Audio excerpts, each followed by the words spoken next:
Hello friends, मैं फिर से आ चुका हूं आप लोगों के लिए एक नए एपिसोड के साथ। तो हेलो गाइस, मैं हूं राज और आप लोग देख रहे हैं राज द स्टोरी। तो आज का वीडियो शुरू करने से पहले मैं आप लोगों को बता दूं, अगर आप लोग चैनल पर नए आए हो तो प्लीज़ चैनल को लाइक सब्सक्राइब एंड कमेंट जरूर कर देना। तो शुरू करते हैं आज का स्टोरी, तब तक के लिए बाय बाय। CH 137 लाख दुखों की एक दवा। शौर्य ने मीडिया के सामने अपनी बात खुलकर रखी और उसके साथ ही उन्हें उसके यहाँ होने वाली मौतों को जस्टिफाई भी कर दिया। जाते जाते शौर्य ने मीडिया के सामने अपने दुश्मनों को धमकी भी दे डाली थी। इधर ह्यूमन राइट्स कमिश्नर के घर पर वह डर के मारे कांप रहा था। उसने कल ही 1000 पन्नों की चार्जशीट गीतांजलि कॉरपोरेशन के खिलाफ रेडी कर दी थी। लेकिन जैसे ही उसे पता चला कि उसके स्फोटक दोनों रायजादा पिता पुत्रों ने आत्महत्या कर ली है, वह डर के मारे ठंडा पड़ गया था। उसे अब अच्छे से पता चल चुका था कि शौर्य उसके पास कभी भी आ सकता है और उसके बाद उसका जो होगा वो तो खुद भगवान भी नहीं बता पाएंगे। तभी उसने अपना फोन निकाला और फेसबुक लाइव स्टार्ट किया। उसने अपने माथे का पसीना पूछते हुए कहा, सभी लोगों को मेरा सादर प्रणाम, मुझे एक अनाउंसमेंट करनी है। जैसे कि मिस्टर शौर्य ने मीडिया पर बात दिया है कि ये सब उन्होंने बचाव में किया था, इसीलिए जो लोग मरे गए वे सब एक दुर्घटना में मरे गए हैं जिसे उन्होंने खुद अपनी इच्छा से अंजाम दिया गया था। कुछ देर पहले मुझे इन्वेस्ट रिपोर्ट भी मिली हुई है और उसके हिसाब से ये बात साफ है कि इस घटना में गीतांजलि कॉरपोरेशन निर्दोष है। साथ ही अग्निहोत्री परिवार के सदस्यों पर लगाए गए आरोपों को भी हम वापस लेते हैं। मैं हमारे नेशनल हम राइट्स कमीशन की तरफ से शौर्य और उनकी कंपनी से माफी मांगता हूं। इतना कहकर कमिश्नर ने अपना वीडियो फेसबुक पर पोस्ट कर दिया। इसे मीडिया ने भी तुरंत उठा लिया और पूरे देश भर में फैला दिया। दूसरी तरफ इंटरनेशनल मार्केट में रायजादा फैमिली के वारिसों के मौत के बाद कई देश शौर्य की दवाई को फिर एक बार अपने देश में लाना चाहते थे, लेकिन नाइट्स ग्रुप ने दवाई की कीमत दुगने से ज्यादा बता दी, जिसे सुनकर उन देशों ने अपने अपने फोरम से गीतांजलि कॉरपोरेशन से माफी मांगी, पर इसका शौर्य पर कोई असर नहीं हुआ। आखिर उन देशों ने उन्हीं बढ़ी हुई कीमतों पर उन दवाइयों को खरीद लिया। इसके उल्टा कनाडा के राष्ट्रपति ने खुद मीडिया में आकर गीतांजलि कॉरपोरेशन की इस हरकत पर बहुत कुछ भला बुरा कहा और इस बढ़ी हुई कीमत को बिजनेस स्टैंडर्ड के खिलाफ कहा। लेकिन इसके जवाब में शौर्य ने कनाडा के लिए एक एक्सक्लूसिव प्राइस 10 लाख प्रति बोतल कर दिया। और उनके नागरिकों को ये प्राइस दुनिया के किसी भी कोने में उतनी ही देनी पड़ेगी। फिर वो भारत में आकर भी उसे खरीदेंगे तो भी उसकी कीमत उनके लिए उतनी ही रहेगी। अपने अंतरराष्ट्रीय समस्याओं से निपटने के बाद शौर्य ने अपना मोर्चा देश के अंदर की समस्याओं पर मोड़ दिया। उस दिन दोपहर को महाराष्ट्र सरकार ने शौर्य के ऑफिस पर कंप्लीशन सर्टिफिकेट और प्रोजेक्ट की पेमेंट का चेक भेज दिया था। जब वह शाम को घर पहुंचा तो उसे जिया और प्रिया मिली। वे दोनों हाथ में कॉलेज एग्जाम के हॉली टिकट पकड़ कर खड़ी थी। शौर्य इसे देख तो उसे याद आया कि उसकी एग्जाम भी नजदीक आई होगी। शौर्य को घर पर देखकर दोनों बहनों ने उसे गले लगाया और सारी प्रॉब्लम को एक झटके में हल करने के लिए उसका शुक्रिया अदा किया। तभी जिया ने शौर्य का हॉल टिकट अपने पर्स से निकाला और उसके हाथ में थमा दिया। शौर्य ने उसे ध्यान से देखा और फिर उसने एग्जाम की तारीख देखी, जो दीवाल के छुट्टी के बाद नवंबर के आखिरी हफ्ते की थी। शौर्य ने उन्हें धन्यवाद दिया। शौर्य उसके बाद अपने कमरे की ओर बढ़ रहा था, तभी जिया थोड़ा झिझकते हुए बोली, भाई क्या आप दिवाली पर द्वारिका नहीं आएंगे? आप अगर आ जाते तो सिया को भी अच्छा लगता। उसकी बात सुनकर शौर्य ने जिया को देखा और बोला, ऐसा नहीं है कि मैं वहां जाना नहीं चाहता, लेकिन अब वह घर मुझे अपनों का नहीं लगता है। वहां रहने वाले लोग अब मेरे लिए अनजान है। रही बात सिया की, तो मैं उससे खुद दिवाली के बाद मेरे पास रहने के लिए लेकर आने वाला हूँ। तुम दोनों तो वैसे भी मेरे पास हो। ये सुनकर जिया और प्रिया चुप हो गई। उन्हें भी अच्छे से पता था कि अगर वे दोनों बहनें नहीं होती तो शौर्य उन्हें भी कभी इतनी अहमियत नहीं देता। वे दोनों फिर इसके आगे कुछ नहीं बोल पाए और वहां से चली गई। उनके जाने के बाद शौर्य हॉल में सोफे पर बैठ गया और फिर अपने अगले प्रॉब्लम्स के बारे में सोचने लगा। तभी विराज और ऋषिका विला पर पहुंच गए। शौर्य को देखकर विराज बोला, यार भाई तू तो सिर्फ अपने एक प्रेस कॉन्फ्रेंस में पूरी दुनिया को झुका सकता है। मुझे यकीन नहीं हो रहा। ये सुनकर शौर्य ने उसे टोकते हुए कहा, हाँ हाँ रहने दे, अब ये बता कि घर पर क्या हाल है? क्या सारे लोग पीछे हटे हैं या नहीं? शौर्य को जवाब देते हुए विराज उछलकर सोफे पर बैठ गया और बोला, जब तूने बता दिया तो प्रॉब्लम कैसे रहेगी? सारे चार्जेस हटा दिए गए हैं। साथ ही साथ दादाजी से उन लोगों ने घर पर आकर माफी भी मांगी है। और हाँ, बड़ी चाची ने तुम्हें घर बुलाया है दिवाली के लिए। मैं और इशिका ठहरे पुलिस वाले तो हम नहीं जाएंगे, तुम तो जाओ। उसकी बात सुनकर शौर्य ने अपना सिर हाँ में हिलाया और फिर इशिका को देखकर बोला, भाभी वैसे शादी कब कर रहे हो? अगर हो सके तो जल्दी से मुझे बता दो ताकि मैं एक डेट फाइनल कर सकूं। वैसे भी तुलसी विवाह के बाद शादियों का सीजन चालू हो जाता है।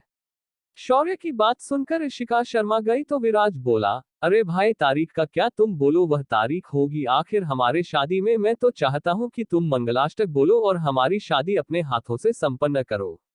विराज की बात सुनकर शौर्य ने उसे एक हल्का धक्का दिया और बोला, अग्निहोत्र के मंत्र बोलता हूँ तो क्या शादी के भी मंत्र बोलूंगा तुम्हारे लिए?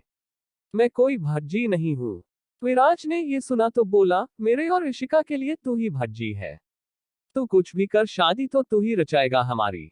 विराज की बात पर शौर्य ने अपना सिर न में हिलाया और मन में बोला, इस चिपकू का कुछ नहीं हो सकता। तभी शौर्य का मोबाइल बजा। जब उसने देखा कि ये बड़ी चाची का कॉल है तो उसने तुरंत उठा लिया। उसके उठाते ही चाची की प्यार भरी आवाज आई, कैसे हो शौर्य? तुम्हें तो हमारी याद नहीं आती लेकिन हमें तो आती है। वैसे मेरा बेटा आज प्रेस कॉन्फ्रेंस में बहुत हैंडसम लग रहा था। प्रणाम चाची, मैं बहुत बढ़िया हूँ और साथ ही हैंडसम तो हूँ ही। मुझे भी आप लोगों की बहुत याद आती है, आखिर आप ही मेरा परिवार हो। शौर्य की बात सुनकर चाची बोली, तू जब मुझे चाची कहता है न तो बहुत पराया महसूस होता है।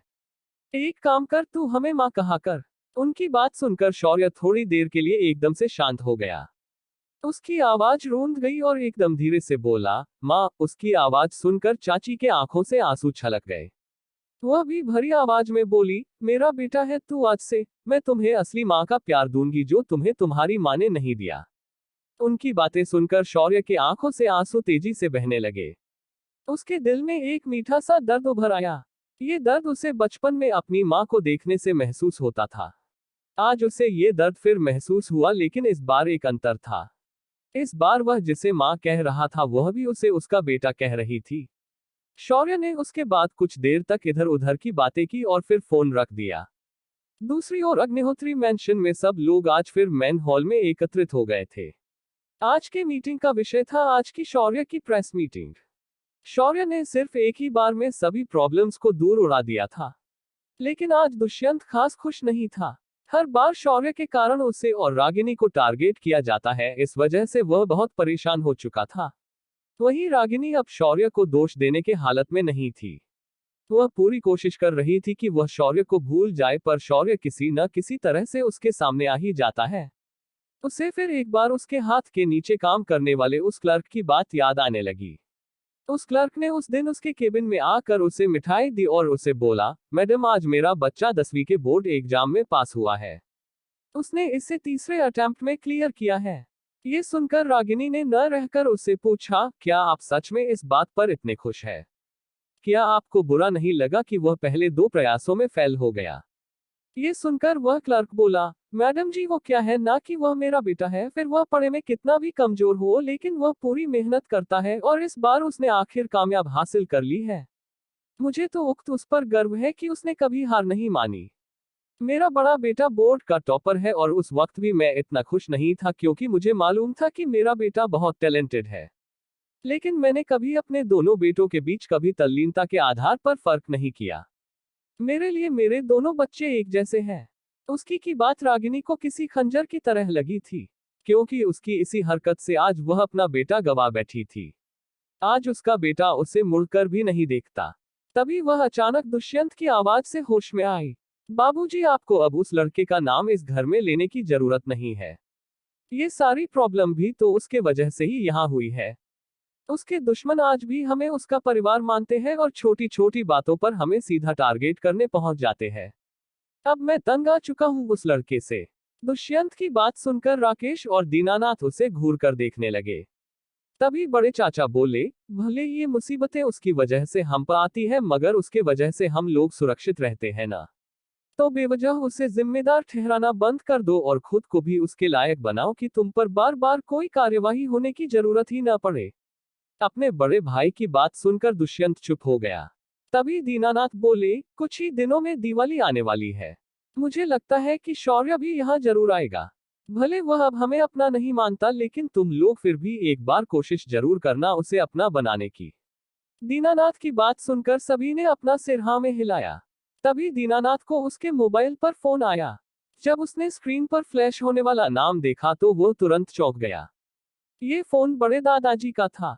दीनानाथ ने अपना फोन उठाया तो दूसरी ओर से बड़े दादाजी की आवाज आई, दीनानाथ, मैंने तुम्हें इस वक्त फोन किया है क्योंकि मैं और मेरा परिवार शौर्य के पास 2 दिनों बाद छुट्टी के लिए जा रहे हैं। मैं सोच रहा था कि अगर हो सके तो तुम भी दिवाली के लिए मुंबई आ जाना। मुझे पता है तुम्हारा परिवार शौर्य के सामने जाने के लायक नहीं है, पर मैं चाहता हूँ कि तुम भी देखो कि मेरा परिवार कैसे रहता है। और हो सके तो शौर्य के मन में तुम लोगों के लिए जो नफरत है उसे मैं कम करने की कोशिश करूंगा। अपने बड़े भाई की बात सुनकर दीनानाथ को एक आशा की किरण नजर आई। उन्होंने खुशी से इस बात पर हाँ कहा और फिर फोन रख दिया। दीनानाथ ने ये खबर अपने परिवार को दी। ये खबर सुनकर रागिनी के चेहरे पर एक खुशी की लहर आ गई। आखिर उसे अपने बेटे से मिलने का मौका जो मिल रहा था। दूसरी ओर शौर्य इस वक्त अपने कमरे में आराम कर रहा था। उसे इस वक्त किसी भी बात की चिंता नहीं हो रही थी। और उसे खुद कोई बड़ा कदम उठाने की जरूरत नहीं थी। तभी विला के गेट पर एक काले रंग की कार आकर रुकी। ये एक ऑडी की हाई एंड कार थी जो कि बुलेट प्रूफ भी थी। कार का दरवाजा खुला और एक 60 साल का बूढ़ा आदमी नीचे उतरा। उसके पीछे 2 14 और 15 साल के लड़के और एक मध्यम आयु की औरत भी नीचे उतरी। उन लड़कों ने तुरंत पीछे जाकर गाड़ी के डिक्की से 2 बड़े बैग निकाले और उन्हें लेकर वे उस बूढ़े आदमी के पास आकर रुक गए। तभी शौर्य, जो अब तक दरवाजा खोलने पहुंच गया था, उसने दरवाजा खोला और उनका बड़ी मुस्कान के साथ स्वागत किया। मुझे पता था कि आप सही समय पर पहुंच जाएंगे चीफ। आपका स्वागत है। शौर्य ने उनका हाथ जोड़कर अभिवादन किया और उन्हें अंदर बुला लिया। तभी चीफ शौर्य की टांग खींचते हुए बोले, तुम अब मुझे ऑफिशियली दादाजी बोल सकते हो। तुम्हारे मुंह से मुझे चीफ बुलाना बिल्कुल अच्छा नहीं लगता। शौर्य नीचे सुना तो वह खुश हुआ और बोला, जरूर दादाजी, अभी से आप मेरे दादाजी हो गए हो। तभी दादाजी अपने साथ आए लोगों की ओर इशारा करते हुए बोले, ये दोनों मेरे पोते हैं। बड़े का नाम अरुण है और छोटे का नाम वरुण है, और ये मेरी बहू है उषा है। शौर्य ने उन्हें देखा और एक बड़ी सी स्माइल दी और बोला, आप सभी का यहाँ पर स्वागत है। मैं आशा करता हूँ कि आप सभी यहाँ कंफर्टेबल होंगे। शौर्य फिर अपनी नजर एक बार वरुण और अरुण पर डाली और बोला, क्या तुम दोनों तैयार हो अगली ट्रेनिंग के लिए? शौर्य के सवाल पर दोनों ने एक साथ कहा, जी सर। शौर्य ने फिर सभी को उनके कमरे दिखाए और फिर नीचे आकर किचन में चला गया। शौर्य ने आज खुद सभी लोगों के लिए खाना बनाया। उसने आज का खाना खास डायमेंशन के सब्जियों से बनाया था। शाम को सभी लड़कियां और विराज भी नीचे आए। घर में रहने वाले इतने लोगों को देख चीफ तो पहले हैरान हुए, लेकिन शौर्य ने फिर उन सभी का परिचय करवा दिया। साथ ही चीफ और उनके परिवार का भी परिचय सभी से करवा दिया। लेकिन इस वक्त वरुण और अरुण की नजरें बार बार कशिश को देख रही थी। तभी वरुण चुप नहीं रह सका और बोला, दीदी, क्या आपके घर में कोई डॉक्टर है? क्योंकि मैंने आपके जैसी एक डॉक्टर को देखा था। वो वैसे तो बहुत अच्छी थी, मगर उस दिन मेरे दोस्त को उसने ऐसा सबक सिखाया कि मुझे आज भी उसका चेहरा दिखे तो मेरी हवा टाइट हो जाती है। वरुण की बात सुनकर शौर्य, जो जूस पी रहा था, वह उसने विराज के ऊपर थूक दिया। शौर्य को उस लड़के जैसी दिखने वाली लड़की की झलक दिखाई दी। शौर्य ने फिर वरुण को देखा और बोला, क्या वह लड़कों की तरह दिखते थी? और क्या उसकी हाइट भी लड़कों की तरह थी? और हाँ, उसके हाथ में एक लड़कों की तरह घड़ी थी। इसे सुनकर वरुण ने हाँ में गर्दन हिलाई। तभी शौर्य बोला, बाप रे, अच्छा हुआ तुम लोगों ने उसे परेशान नहीं किया, नहीं तो वह डायन तुम्हें बिल्कुल नहीं छोड़ती। तभी विराज अपने चेहरे से जूस को पोंछते हुए बोला, शौर्य, तुम्हें थोड़ी शर्म आनी चाहिए। तुम एक लड़की के बारे में इन छोटे बच्चों के सामने ऐसा कैसा बोल सकते हो? ये सुनकर शौर्य ने अपनी नाक सिकुड़ी और बोला, वो खुद कंफ्यूज है कि वह लड़का है या लड़की, इसमें मैं क्या कर सकता हूँ। तभी कशिश बोली, वह ऐसी नहीं है, बस उसका गुस्सा थोड़ा ज्यादा है और वह थोड़ी शरारती भी है। तुम डरो मत, जब तुम उससे मिलोगे तो तुम्हें पता चलेगा कि वह सबसे अच्छी दीदी है। ये सुनकर वरुण और अरुण ने इस बात पर हल्के से अपने सिर को हिलाया और एक बार और खाने पर टूट पड़े। क्या शौर्य के लाइफ में अब सब कुछ इतना शांत हो चुका है, या फिर यह है किसी बड़े संकट के आने से पहले की शांति? क्या होगा जब पूरा अग्निहोत्री परिवार शौर्य से मिलने मुंबई आ जाएगा? अब क्या होगा आगे?